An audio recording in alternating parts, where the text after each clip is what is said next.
pozdrav še z moje strani. Sem Taj Vrečko Cindrič in sem letos študent koordinator na našem oddelku. Zdaj, tutorstvo je eno izmed teles znotraj Filozofske fakultete. Zdaj, predvsem je namenjeno v pomoč brucem, lahko je to glede splošnih informacij, nasvetov glede učenja, študentski boni, včasih celo nastanitev.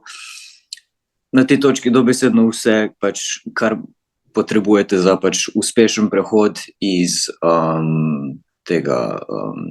srednje šole na fakulteto. Zdaj, za ene prehod malo težji, za druge malo lažji, zato smo mi tukaj tutorji, da vas usmerjamo skozi ta prehod. Zdaj, tutorstvo, mislim, ni namenjeno samo za bruce, ampak nasplošno za vsa leta, ampak smo pa tukaj predvsem za bruce. Zdaj, Filozofska fakulteta ima 21 oddelkov in zato ima vsak oddelek svoje tutorje, študente, pa še učiteljske tutorje. Ampak bolj kot ne smo mi tukaj kot študenti, ker se lažje povežemo z vami in verjamem, da je tudi potem vam lažje z nami komunicirati. Kar se tiče statusov, imamo tudi koordinatorstvo za to, oziroma tutorsko koordinatorstvo za to, tako da če ima kdo status športnika ali če ima kdo, da bi se mu, ne vem, recimo podaljšalo pisanje izpita, čisto je vse urejeno, tako da to res ni noben problem. Tako da tutorstvo na Filozofski fakulteti nasploh zajema zelo, zelo velik del, kar se tiče organizacije glede in koordinacije glede brucev, tako da to je res zelo, zelo pošlihtano. ŠAD je pravzaprav kratica za Študentsko arheološko društvo, je bilo ustanovljeno študijskega leta 2003-2004, zdaj predvsem ga vodimo mi študentje, ampak hkrati sodelujemo z oddelkom in z našimi profesorji. Zdaj, društvo je bilo predvsem ustanovljeno z namenom, da se izboljša izkušnja študija arheologije v Ljubljani, služi tudi kot nadgradnja. Zdaj, recimo pomoč je nasplošno pri dogodkih, če koga kaj zanima, prav tako se lahko organizirajo konference, simpoziji, ekskurzije. Zdaj letos bolj poudarek, oziroma nasploh je bolj poudarek na ekskurzijah. Smo do zdaj v zadnjih 2 letih smo šli v Hallstatt, potem smo šli tudi nekaj v Italijo. Seveda tukaj gredo tudi naši profesori z nami, ker je zelo, zelo je v pomoč, če si recimo v živo pogledate kakšna arheološka najdišča, ne samo ko vidite na slajdih, tudi kar se tiče promocije, zelo tukaj tudi društvo pomaga. Zdaj imamo recimo kartice, ko pride zelo pomoč na terenu, dnevniki, tako da dobesedno karkoli lahko društvo pomaga, se načeloma lahko zmenimo vse med sabo.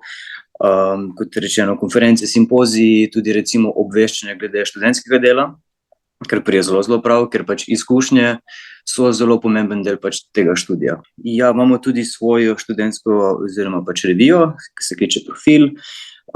Je zelo, zelo super taka odskočna deska za študente, zato ker lahko sami objavljamo svoje prispevke. Zdaj, ti prispevki lahko zajemajo ali seminarske naloge, referate, kakšni utrinki iz terenskih vaj in tako naprej, ampak je zelo, zelo fajn, ker se mi med sabo organiziramo in imamo bolj kot ne proste roke, kar se tega tiče. Jaz sem Enej Ljubič Šinigoj, zdaj sem 3. letnik arheologije, tako da pišem diplomo. Jaz bom na hitro prav predstaviti, kako sem jaz sploh prišel do arheologije, ker je bila malo nekonvencionalna pot, pa nasploh moje vtise iz študija. Se pravi, jaz sem hodil na splošno gimnazijo v Novi Gorici. Nikoli me ni zanimala zgodovina. Zmeraj bil sem glasbenik, zmeraj sem vedel, da bom bil profesionalen glasbenik in to je bilo to. In se nisem sploh ukvarjal s tem, da bi kaj drugega študiral, zgodovino sem imel zmeraj 3, dokler ni potem ta glasbena pot malo zaradi nekih razlogov padla v vodo in sem rabil improvizirati. In sem šel prvo na faks 1, ki ni bil kul, in sem se prepisal. Sem šel na faks 2, ki je bil še slabši, in potem sem nekako po naključju se odločil, dajmo probati arheologijo. Nekako me je zanimala ta materialna kultura, pa nekako kako so ljudje v preteklosti kuhali, kaj so jedli, kako so, ne vem, izdelovali lonce, tako predvsem z kulinarične perspektive. In potem sem se odločil probati, seveda na tej točki sem bil že izredni, tako da sem se v prvi letnik vpisal izredno. In moram reči, to je bila ena najboljših odločitev, ki sem jih naredil v življenju, pika. Na arheologiji jaz sem se našel v bistvu takoj. Okolje je bilo takoj popolnoma drugačno, mislim, noč in dan v primerjavi s prejšnjima faksoma. Še posebej, ker nismo na matični stavbi filofaksa, ampak smo na Zavetiški, torej to je posebna lokacija, kjer smo arheologi in etnologi. In se vidi ta razlika, ker pač itak seveda nimaš 500 ljudi v zgradbi, ampak jih imaš 50. In je odnos seveda zaradi tega popolnoma drugačen. Moram reči, odnos med študenti in profesori, BP, fantastičen. Mislim, že v prvem semestru prvega letnika recimo je en profesor pristopil do mene in rekel, lejte, ta referat, ta seminarska je bila zelo dobra. Če bi vas zanimalo, kdaj to razširiti v diplomo, se ponudim. Nič obvezujočega, ampak toliko, da veste, da je opcija. Mislim, kje drugje se to zgodi. Sicer potem tekom študija so se moji interesi malo razvili, seveda, ker pač spoznavaš nove stvari. Tako da zdaj trenutno delam diplomo z profesorico Zanjer, ki je tudi v klicu tle z nami. In čisto specifično diplomo delam iz galoromanskih templjev. Probam narediti eno bazo podatkov, kjer zberem lokacije vseh galoromanskih templjev v zahodnji Evropi. In to je neka taka zanimiva stvar, pa ne samo zanimiva sama po sebi, kar itak da je, ampak tudi čisto nasplošno znanstveno uporabna, ker neka taka baza ne obstaja. To je delo, ki bo za ljudi, ki bi se želeli potem kasneje ukvarjati s temi templji, fizično uporabno. Tako da že zaradi tega da neko težo vsemu skupaj, no. Drugače, zdaj sem bil na Erasmus izmenjavi, ta semester, tako zdaj se vračam v Ljubljano. Bil sem v Sieni, v Italiji, ki je bila super izkušnja, ampak glavna stvar, ki sem se naučil iz nje, je, da je sistem v Ljubljani dosti boljši, kot sem mislil, da je. Res kvalitetno, no, tako sej nič čez druge univerze, ampak mislim, mi je bilo skoraj tak šok terapija, ko sem prišel v Sieno in sem imel predmete iz magisterija in so delali stvari, ki smo jih mi delali v drugem letniku do diplomca. Je bil kar moment, ampak no, tako sem zelo vesel, da sem tukaj. Ampak ja, kaj drugega, mislim, glede Zavetiške, no, to bi še omenil, da imamo arheovrt in vse te stvari, ki so, kar se tiče eksperimentalne arheologije, in to so dejavnosti, ki so čisto obštudijske, pa se dobimo enkrat, dvakrat na teden z profesorico, ki se s tem ukvarja, drugače uči metodologijo.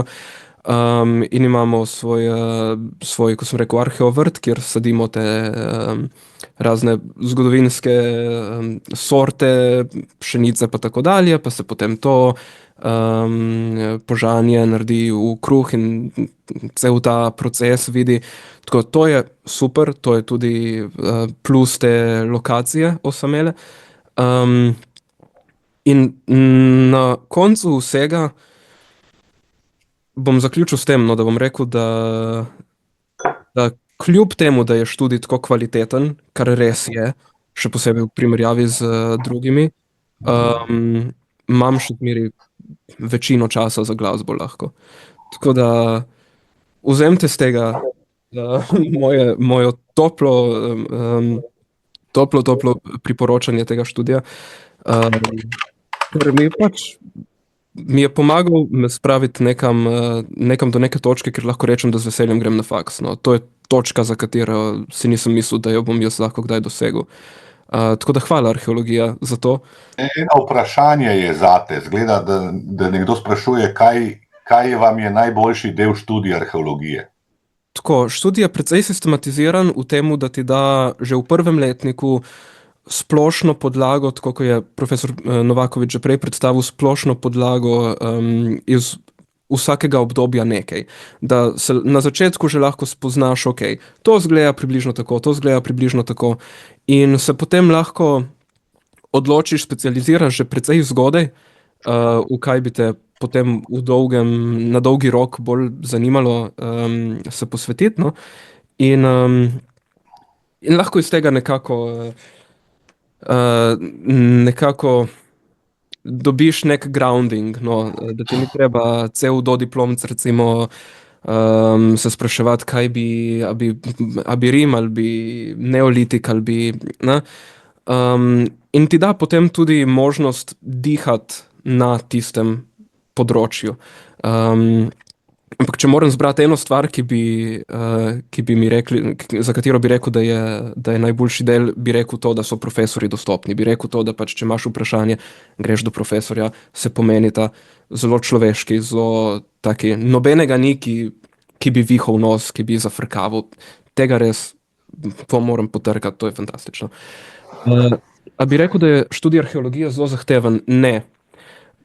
Ne bi rekel tega, še posebej mislim v primerjavi, ker sem dal 2 prejšnja faksa skozi, ne, ki sta bila bolj na naravoslovni strani. Ne, to sem rekel, jaz še zmeraj pol svojega časa porabim za druge stvari, ki me zanimajo, in nimam nobenih problemov, nikoli nisem imel problemov da bi bil kakšen izpit, ki se ga bi res konkretno bal, da ga ne bom naredil ali kaj takega, ni. Če imaš zanimanje, če vložiš neko zelo normalno, osnoven vložek dela, nimaš problemov. Seveda potem zgornje meje tukaj ni, ne, vložiš lahko dela, kolikor hočeš, in seveda več, ko ga vložiš, boljši bojo rezultati, ampak ne bi rekel, da če imaš zanimanje, da bi imel problem priti skozi študij na tak ali drugačen način, ne. To definitivno ne. Jaz sem pa že študentka 2. stopnje, se pravi, sem na drugi prelomni točki, se pravi, ne iz srednje šole na faks, ampak po faksu naprej v odraslost. Tako da ja, zelo na hitro, ne. Predtem sem iz Ljubljane, tako da sem bila tukaj na klasični gimnaziji Poljane. Zdaj ta klasična smer mi je prinesla neko prednost tega, da sem imela že malo bolj vpogled v preteklost mogoče, potem imela sem tudi že 4 leta latinščine, a ne, je bila to neka podlaga, ampak to ne pomeni, da je to obvezno in nujno in se komot vpelješ v vse te aspekte tudi kasneje. Na maturi sem izbrala sicer kemijo in zgodovino, ampak se mi zdi, da tudi to ni ključno, no, ker ponovno, kot poudarjamo že večkrat danes, je arheologija toliko interdisciplinarna, da vam bo karkoli prišlo prav. Redno sem se vpisala in sem najprej zaključila dodiplomski študij, zdaj sem pa na drugostopenskem študiju in počasi zaključujem svoje magistrsko delo. Zdaj, tudi te prednosti so bile že izpostavljene, tako da lahko si jih preberete na zaslonu, ne bom tukaj izpostavljala. Meni je bilo mogoče res tudi najboljše, da smo ločeni od glavne filozofske fakultete, ker ni te gužve na hodnikih, ne počutiš se tako preobremenjen, ni neke stiske zaradi tega, prostori so večinoma prazni, na voljo za študij, skupnost je manjša in se tako tudi lažje povežeš. Tako da to je bil tudi meni najboljši aspekt tega. Kar se tiče obštudijskih zadev, se mi zdi, da je zelo pomembno, predvsem na našem študiju, da se za to dosti hitro angažirate in zato tudi imate čas, res. Seveda je težko in vem, da je težko študirati in delati, ampak je toliko študentskega dela, ki je vpeljano ki je povezano z arheologijo, da s tem tudi dobite neke zelo vredne izkušnje. In se mi zdi, da neka prva stvar, ki se vam zelo splača, je že, da takoj se gre na teren. Se pravi, da dobite ta občutek, a ne, da nimate neke romantične predstave o arheologiji, čeprav je lahko zelo romantična, ampak pač, da dobite občutek, kako dejansko lahko izgledajo tereni, kaj počnemo in na tem področju je res veliko možnosti. No. Predvsem, tako kot je že profesor Novakovič omenil, je ogromno privatnih arheoloških podjetij, ki res rabijo delovno silo. No. In ti tudi pač pomagajo, te naučijo stvari. Jaz sem se veliko stvari naučila tudi izven faksa na terenih, od drugih arheologov, ki niti niso profesorji. A ne. Potem pa sem dobila na neki točki tudi priložnost, da sem se zaposlila v pedagoški službi Narodnega muzeja Slovenije, tako da zadnja leta pač tam delam kot študentka, tako da pač je zelo raznoliko, ne, kar se mi zdi, da tudi smo danes že večkrat nakazali, ni delo, samo smo na terenu in delaš z lopato cel dan, ampak pač so lahko tudi to neka muzeološka področja, kulturno-varstvena področja in tako naprej. In pa, tako kot je že Enej omenil, so profesorji res dostopni, hkrati ti dajo pa tudi veliko možnosti za dodatno delo. In to je plačano delo, ne. Se pravi, jaz sem se povezala z več profesorji na našem oddelku, ki so mi zagotovili projekte, so mi zagotovili, ne vem, neka dela, ki smo kaj pripravili, kaj izdelali, ali smo pa šli kam predstavljati neke aspekte eksperimentalne arheologije. In tudi to je neka glavna obštudijska zadeva, del katere sem bila jaz v velikem delu med študijem.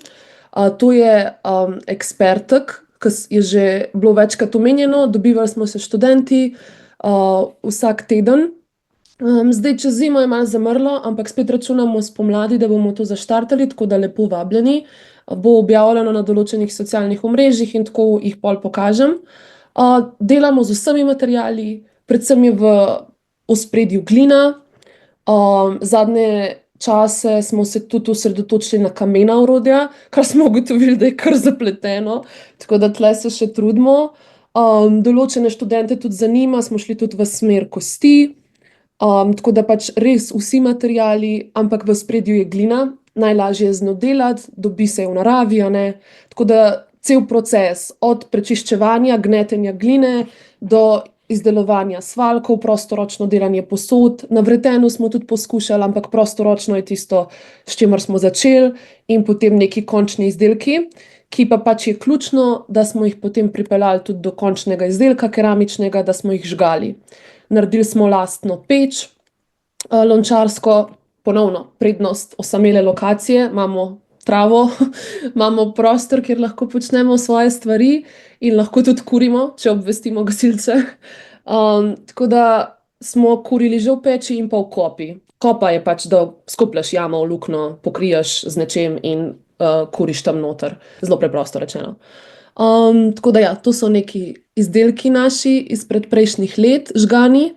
V teoriji se jih potem lahko tudi uporablja, ne. Zdaj, za to, da bi to komu kaj ponudil, mora biti glazura, ampak ja.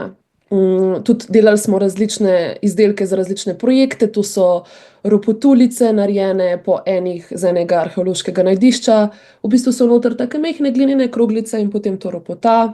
Pač kuhali smo veliko, po pač nekih prazgodovinskih možnih receptih, kaj vemo, da so takrat imeli zagotovo, in na podlagi tega smo pač na pravih, poustvarjenih ognjiščih z glinenimi lonci delali jedi, tako da to so potem tudi odprti dogodki, so vsi vabljeni, ne rabite zdaj sodelovati, lahko samo probate in tako naprej, ne. Arheološki vrt je bil tudi omenjen, ne bom izgubljala besed, je še vedno tam, zdaj čez zimo malo počiva, ampak ja, smo tudi želi. Ekskurzije so bile tudi že večkrat danes omenjene, zdaj tukaj jaz jih imam samo tiste, ki sem jih jaz organizirala, odkar sem študentka, v sodelovanju s profesorji, drugimi. Zdaj za kakšne daljše lokacije tudi obstajajo, Turčija, Grčija, neke oddaljene ekskurzije so ponavadi v sodelovanju z drugimi oddelki in nas vsakokrat povabijo. To so oddelek za, ne vem, etnologijo, zgodovino, filologijo, katerekoli druge zelo blizu nam humanistične vede. To je tudi naša privatna skupina na Facebooku, v katero se lahko pač včlanite in se notri objavlja vse. Objavlja se možna študentska dela, možne tudi bolj za zaposlitev objave, razpisi, če kdo rabi koga, kaj je na voljo, katere ekskurzije bodo v prihodnosti in tako. In pa tudi, če nimate Facebooka, vem, da to se zdaj ne uporablja več toliko, razen če med starejšimi, vaši starši ga verjetno uporabljajo, vi ste verjetno, vsaj jaz, sem tudi bolj na Instagramu. Imamo Instagram študenti arheologije. Mogoče je zdaj malo zamrl, no, ampak probamo biti veliko aktivni, tja so tudi objavljena neka sprotna obvestila, imate tudi zgodbe, te storije, da si pogledate, kaj smo delali v preteklosti, objave so. Naprimer, zadnja objava je bilo tudi v povezavi z geologijo, geološkim oddelkom organizirana ena večdnevna ekskurzija. Tako da smo zelo povezani tudi z drugimi oddelki in se tukaj lahko potem, v teoriji, tudi na neki točki, ne vem, potem prepišete na nek drug oddelek ali pa pač, če boste tam, pridete k nam in tako, Je veliko možnosti, ker se mi zdi, da je glih ta interdisciplinarnost zelo fajn. Čistko na hitro, samo še zadnje stvari. Moja diplomska naloga je bilo tudi veliko presenečenje zame, ker nisem bila čisto sigurna, kaj točno bi počela. Vedela sem, da me zanima večinoma vse, kar je Rim ali pa pred Rimom, se pravi, vse kasneje sem bila bolj tako, tisto pač obstaja. Ampak nisem vedela točno, kam bi se usmerila. Tako da sem šla potem do ene izmed profesoric, ki uči zgodovino Starega vzhoda, zato ker me je Bližnji vzhod vedno bolj fasciniral. Anja Helmut Kramberger mi je ponudila takrat več tem in sva nekako skupaj izbrali to temo. To je v bistvu material, ki bi ga potencialno tudi ona lahko enkrat obdelovala, ampak ona pač mi je tako prijazno ponudila to priložnost, da grem jaz v Berlin in delam z inštitutom za prazgodovino tam in obdelam te keramične, potencialno ročajčke, no. Ni nujno, da so bili vsi ročaji, to so bili verjetno na nekih posodah, govorimo v času bronaste dobe, ni zdaj ima to toliko veze, ampak kar je bilo tako, mogoče nek tak romantičen aspekt tega, ker mogoče nikoli ne bi pomislil, to je kopal še Schliemann, v 19. stoletju na tej slavni Troji, ki bi potencialno lahko bila Homerjeva Troja. Zdaj, če damo ta romantičen aspekt iz tega, pač to ni nujno. Ampak tudi zelo slabo je bilo izkopano, Schliemann ima svoje slabosti. Ampak jaz sem se imela zelo lepo, en mesec sem bila v Berlinu, obdelala vas material, vsi so me zelo toplo sprejeli in potem iz tega tudi diplomirala. Se pravi, so že lahko tvoje diplomske naloge, če vas bolj zanima tujina, neka druga področja, lahko s tem povezane. Zdaj vseeno se mi zdi ključno, vseeno živimo v Sloveniji, ukvarjamo se z našim območjem, želimo predstaviti naše območje, da se tudi pač mogoče na prvo mesto vseeno tudi našo neko kulturno dediščino daje. Tako da za magistrsko nalogo me je potem usmeril v naš prostor. In trenutno delam, zaključujem nalogo na temo steklenih jagod iz pozne bronaste in železne dobe Novega mesta. Se pravi, ostala sem v tem obdobju, kovinske dobe so moje dobe, ampak sem šla v naše kraje. In se pripravlja neke vrste tipologija, to pomeni, da uvrstiš te najdbe po tipih, in bomo potem tudi v sodelovanju, to je pa pač ta prednost sodelovanja z drugimi oddelki interdisciplinarnosti, s profesorjem Žigo Šmitom, ki je dolgoletni, sicer zdaj že v pokoju, profesor na Fakulteti za matematiko in fiziko, in je zaposlen tudi na Inštitutu Jožefa Štefana. Bomo v sodelovanju z njim na pospeševalniku Inštituta Jožefa Štefana analizirali s kombinirano metodo Pikse-Pige. Zdaj, to je ful enih besed, ki vam verjetno nič ne pomenijo, nima veze, pač nek laser tako ustreli v to jagodo in potem zmer neke protončke in določi atome in kateri materiali so, se pravi sestava stekla. In nekako tle, preden sem šla študirati, sem bila tako arheologija, kemija, kaj bi, naravoslovno, družboslovno, vse me zanima v življenju, kaj bi. In se mi zdi, da je toliko bolj vredno, da sem prestala na arheologiji, zato ker zdaj v bistvu lahko vse. In lahko družboslovno interpretiram te jagode in njihov pomen. Naprimer, tle jih vidite veliko z nekimi okrasi, ki izgledajo kot očesca, a ne. To je zelo očitno, mogoče vam je ta simbol tudi še znan, to slavno zlobno oko, pred katerim so se vedno želeli ljudje zaščititi, in gre za pač neke obeske, ki te lahko pred tem varujejo. Hkrati pa pač še naravoslovna analiza, iz česa je to sploh sestavljeno, ki so dobili steklo, iz kje prihaja, a ne. Tako da ja,